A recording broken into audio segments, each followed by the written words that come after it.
labors increase, to added affliction he addeth his mercy, to multiplied trials his multiplied peace. His love has no limit, his grace has no measure, his power has no boundary known unto man. For out of his infinite riches in Jesus,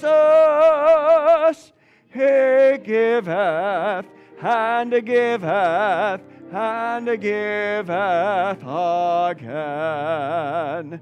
When we have exhausted our store of endurance, when our strength has failed ere the day is half done, when we reach the end of our hoarded resources, our Father's full giving is only begun. His love has no limit, his grace has no measure, his power has no boundary known unto man. For out of his infinite riches in Jesus, he giveth and giveth and giveth again. You may be seated. We'll give the orchestra a chance to get down to their seats. We had our choir rehearsal over in the new auditorium this afternoon, and it was great to be able to be over there and work with the choir and the piano and all the different things there. But I've got a little caution for you, or something maybe you need to work on. The room is a lot bigger. So that means y'all are going to have to sing a lot louder when we get over there. So start practicing now. Start working on those diaphragm muscles and everything like that. So in a couple of weeks, Lord willing, we'll be over there and we'll be able to use that space. At this time, we have a special music from the Potter family.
Face the unknown, and I fear what the future may be.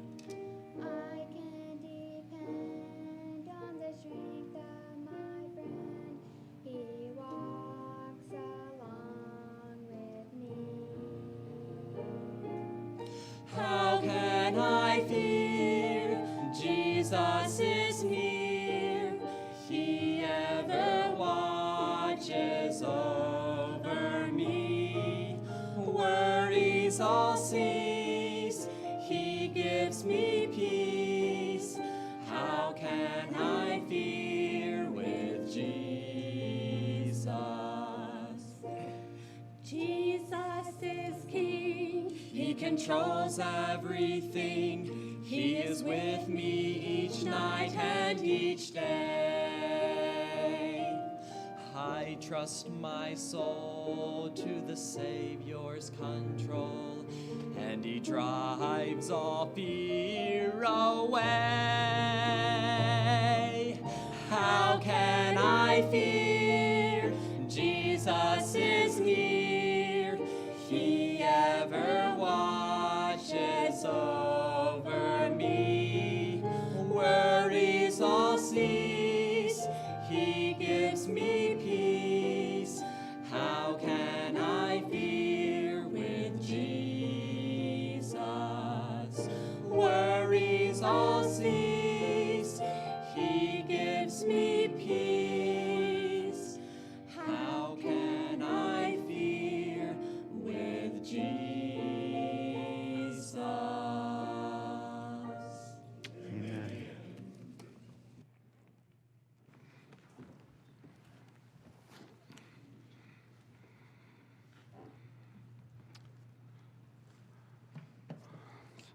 All right. Well, we certainly are thankful for the opportunity, and we will, in just a moment, I'll have them end the live stream. But before we do that, I'll explain to our folks at home. I know we've got a few folks who have not been here for COVID and so forth that may be watching tonight, and unfortunately will not be able to put this part online. Our missionary tonight, she can explain a little bit more about that. But many of these places, and some of these places in the world are precarious. They will let you in on a visa, and if they, you can come in, and then maybe the first person who's in office lets you in, the next person just looking for an excuse to get rid of you. And a lot of these places, they do scour the web and look for names and look for their mission field mentioned, and if they don't want you there and they need a reason, and so they wisely, Baptist International, I think, encourages her, and we have a couple other missionaries that are the same way. They don't like their prayer letters put out open on the website. Some, of course, we've had to turn off the live stream before. So obviously, anything we can do to be more conducive to keep them on their field. I mean, you get a visa turned down, and then you just can't get back. So certainly a valid request. And the place she is in desperate need of the gospel. And obviously, the places that are most desperate in need, sometimes there's difficulties in getting over. So we're anxious to hear from her, but I will ask you at this